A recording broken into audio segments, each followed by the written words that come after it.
In this video we are making Bolognese ragu, originated from the town of Bologna in the region of Emilia-Romagna, the region that represents Italy the best, because Maserati, Ferrari, Lamborghini, prosciutto, lasagna, Bolognese and Parmigiano and much more.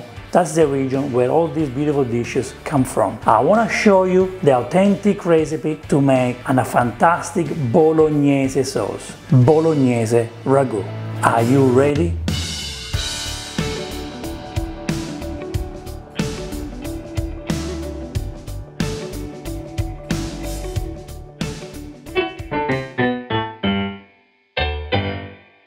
Hi and welcome to Vincenzo's Plate. Today we're making the Bolognese ragu, the most loved and favorite Sunday sauce. This is a sauce that you make with meat. It's a meat sauce. So don't get confused when people think of, oh, it's a tomato sauce based. No, this is a meat base. The sauce is just an extra ingredient that you add to get the extra flavor.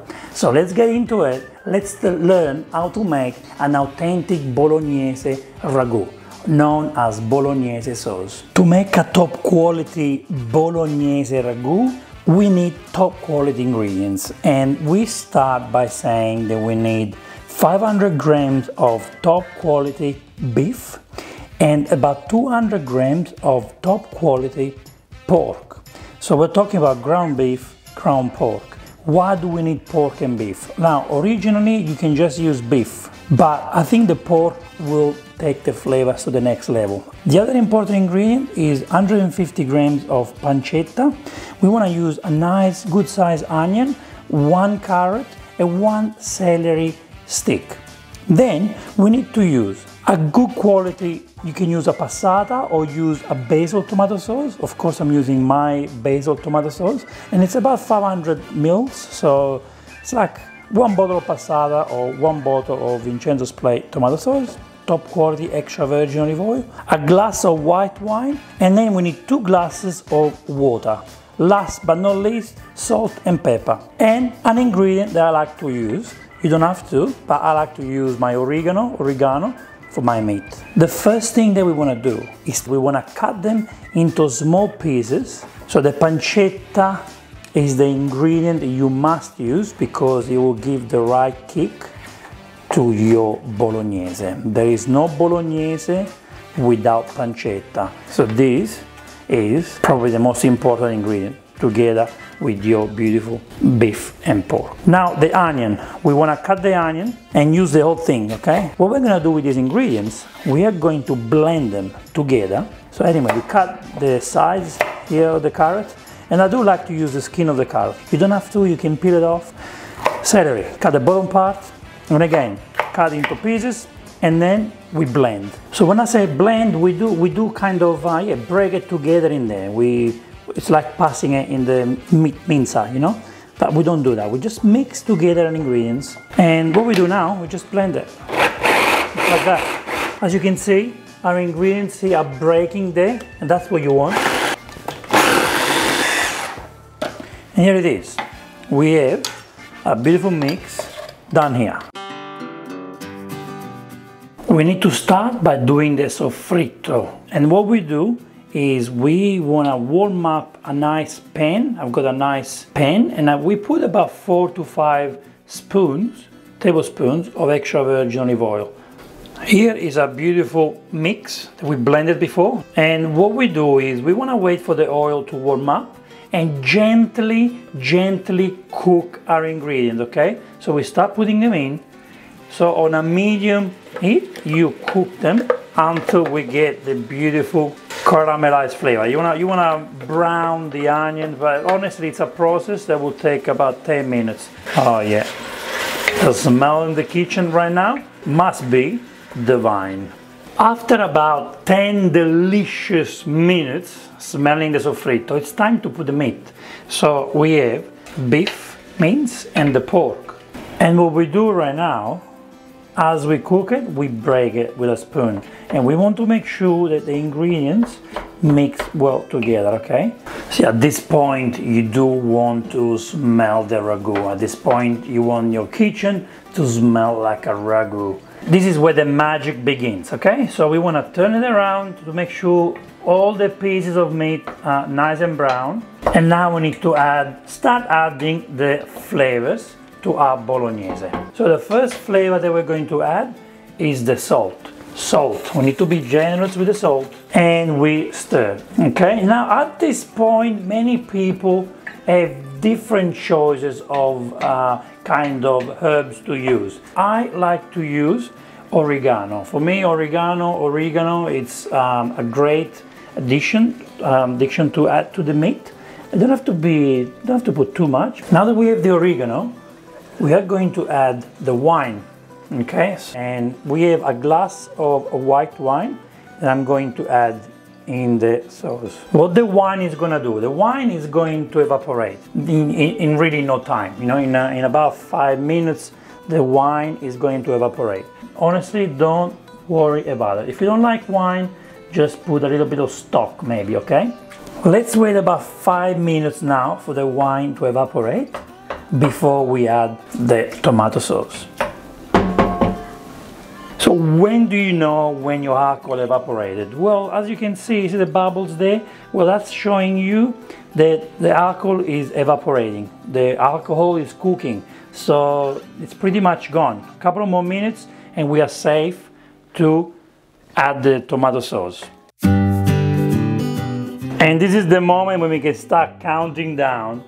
The countdown starts because from now on we need 1 more hour before our bolognese ragu is ready. Okay, so mix it well. Like I said before, the bolognese ragu is not a sauce ragu, like it's not full of sauce. The sauce is the meat. The bolognese ragu, it's all about the meat. Let's add a little bit of pepper because we do love pepper. You don't have to, but I like to crack some beautiful pepper right now. Mix it well, and we are now going to add 1 glass of water, and for measurement I'm using a wine glass again, so we're using 1 glass of water for now, and we let it slow cooked, and we need to cover it. This is the moment where we are going to cover it with the lid, okay? We put the lid on. We want the sauce to cook inside, to stay wet. We want the sauce to stay moist. If we don't put the lid on, we're gonna have a problem. We're gonna have the problem that the meat might dry up together with the sauce. So you get a lid and cover it. A beautiful sauce is cooking, and I need to tell you one thing, guys. Okay, this recipe is the recipe that represents Italy the best around the world, okay? Everybody loves the meat ragu, the bolognese ragu. Please, please, please, don't watch those videos. There are so many videos on YouTube that make it the wrong way, and you're hurting the traditions of Italy, the history of the dish. You are hurting nonnas all around Italy. You know, please keep it traditional. Follow my recipe. This is the basic version. You can put your twist, yes, but don't really bastardize it. Don't change it too much, okay? Just try to keep it traditional, and don't forget, this is not a tomato sauce dish. It's a meat sauce, okay? You want the meat to take over. It's been half an hour, guys. Let's open the lid. Let's see what's happening in there. Oh yeah, see what I mean when I say to keep the lid on? It's because 1 glass of water was enough. It's still nice and moist. The meat is cooking to perfection. The tomato is still there, is giving the color to the sauce. And what we do now is we keep cooking it without the lid for another half an hour. Guys, as you can see from the edges here, you can see that the sauce reduced and it's still going. We got about 20 more minutes to go, and you can see already the meat is close to the edge to here, you know, so we need to just this water to disappear. And as you can see, the meat is nice and moist. The reason why we had to break the meat is so that we have this result now. If we didn't break the meat, the meat now will be a big meatball. It will be a big chunk. And at this point, you can still break more. The smaller the meat is, the more you're going to enjoy your pasta, okay?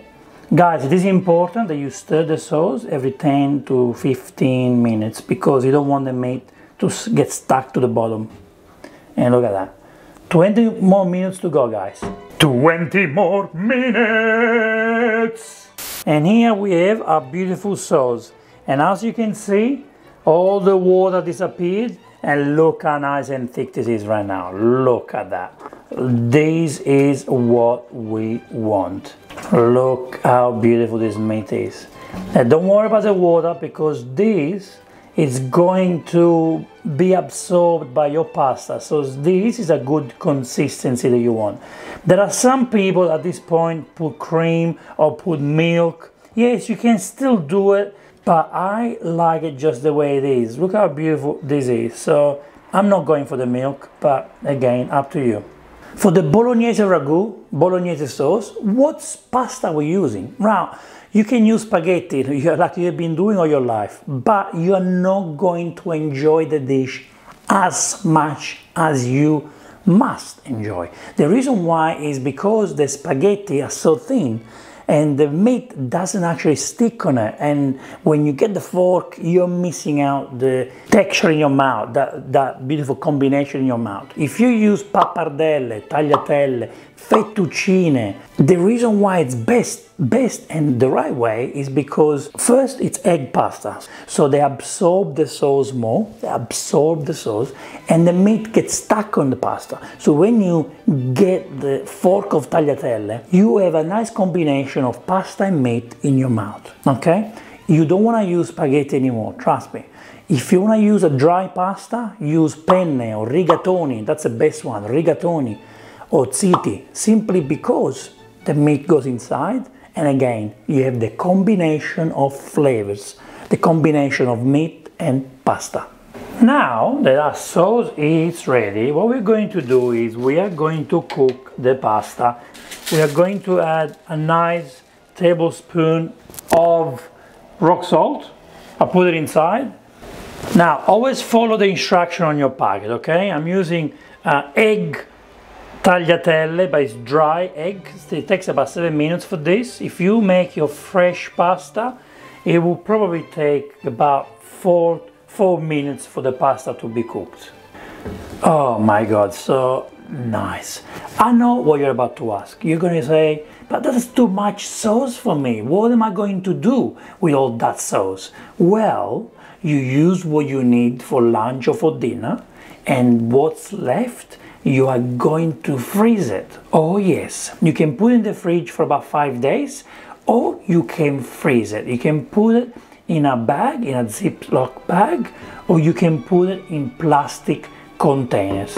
Okay guys, our pasta is ready, so we're gonna put our Bolognese sauce in a pan, in a nice warm pan. Put it in there. There is no need for you to add any oil. So we're gonna put a little bit of sauce in there because we're gonna do the mantecatura of the pasta in the pan. So our pasta is ready. We can get our pasta. So we need to add about 2 tablespoons of pasta water because it's full of starch. So we're gonna add it inside this pan, and then we do the mantecatura. What the starches in the water are doing, it's pretty special because it combines all our ingredients together. And here is how we have a beautiful plate of Bolognese tagliatelle. Here it is, guys. Here it is for you, a wonderful plate of tagliatelle Bolognese. See, I like to add a little bit more sauce right at the end. Right at the end, I put more sauce on top. I keep stirring. And then what we do, we serve and add more sauce into the plate. Isn't this the best part of the video recipe? You need a nice glass of red wine, and here is my beautiful pasta. So make sure you mix it properly. Make sure you get the ingredients, the sauce, the meat everywhere, and it's just time to enjoy, to see if I made a masterpiece.